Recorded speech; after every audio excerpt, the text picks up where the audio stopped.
Hello, and welcome back to more Super Mario Crossover. I'm your host, Cinnamon. World 3, we will be playing as Simon Belmont. Simon Belmont is from the Castlevania series, which is the first game he came from was named Castlevania. How appropriate. And we died. How? Or not how, but I don't know, but we just died. Okay, we just died. Okay, let's go with that. Castlevania came out for the NES. I don't remember when. I'm not a very good person at explaining things or explaining backstories. I was introduced to Castlevania when this one kid in our neighborhood brought over Castlevania Circle of the Moon for the Game Boy Advance, and he left it over here, and never seemed to take it back, but so curious, a couple days later, I popped it in my Game Boy Advance to play it. It was a pretty fun game, actually. Except that the problem was that it had a corrupted save file, so the game could never save. So I was always screwed over to starting over that long game. So anyway, so that's how I was introduced to Castlevania, which is... I kind of like the Castlevania series. I mean, I kind of like the story of it and such.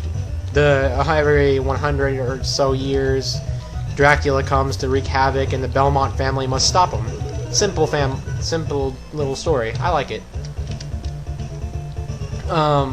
Simon, originally he was intended to have his weird jumping physics that he had in his own game, where you cannot turn, or you can't stop your momentum once you're in the air. But then they actually changed that, because I guess it was just too complicated, and I agree, that was a really awkward jump. Also, Simon has the ability to double jump, which was not in his original game, but that's probably because his jumping originally kind of sucks. But that's, again, physics from the old game. And also, as he gets a mushroom, he gets a chain whip, which is much like the upgrade you can get in Castlevania, like immediately, almost at the beginning of every game. And then once you get a fire flower, you get the flame whip, which is a really cool idea. I kind of like flame whips. And pressing C lets you throw battle axes.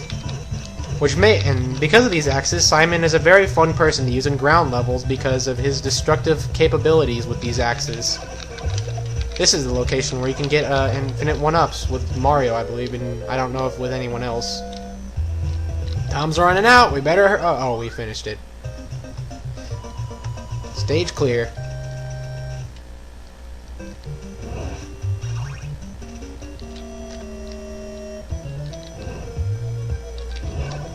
This is World 3 too, and this is, I believe this level I remember for being the level that involves a lot of running, which kind of sucks because none of the characters in this game can run aside from Mario. But there are quite a few stars, so hey, that makes up for it, right? Like right here. This is supposed to be where you just run and like go on a rampage over all the enemies in front of you, but we're just gonna take a nice stroll down the park as anyone who touches this gets slaughtered. Yeah. The Castlevania series is also known for being rather hard too, kind of like Ninja Gaiden, but this had more of a... Well, actually they both had a kind of an unfair difficulty, but this one had a difficulty like... I can't really explain. I can't really think of the right word, but it was difficult. I have Castlevania 3 on my virtual console, and I've yet to beat it. And I've had it for over a year now. It's a very hard game, and I'm still near the beginning, like a couple levels after you get Alkward. Yes, I know I suck at this game, or at Castlevania, but hey, they're very hard. Probably one of my favorite games from Castlevania series is Super Castlevania 4, which I played on an emulator only, I'm afraid to say. But it's a really fun game. I mean, they fix all the weird physics with the game's problems, and Simon's always like one of the best controlled characters in that game, or one of the best controlled characters in any game, because he feels like, as you've heard by other people who review the game, it feels like you really can do anything with him. I mean, in the sense of video games, you know. Not like, really, you can do anything with them. That would be crazy. What are you thinking? Oh, hey, World 3-3 was already over. What a short level. And now World 3-4. Bowser's another good... I mean, Simon is another good boss killer. Obviously. I believe all these characters actually have their own weapons that they use. The only one who doesn't is Mario. So hey, Mario can run, but everyone else can fight. Who's the better one here? I don't know. Well, it's Mario's game, so probably him, because that's how the physics were meant to be. But whatever.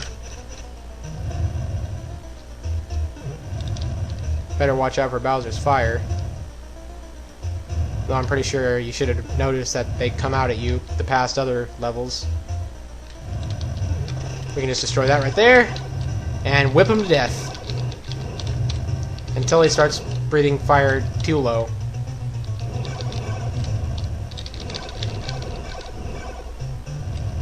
Like that. And he's dead. Simon Belmont's a pretty easy character to kill Bowser with. Thank you, Simon. But our princess is in another castle. This proves that Toad isn't the best. He's lied to us all this time in Mario Kart. Well, anyway, World 4 clear. And I'm Cinnamon, and I'll see you guys the next world. Bye.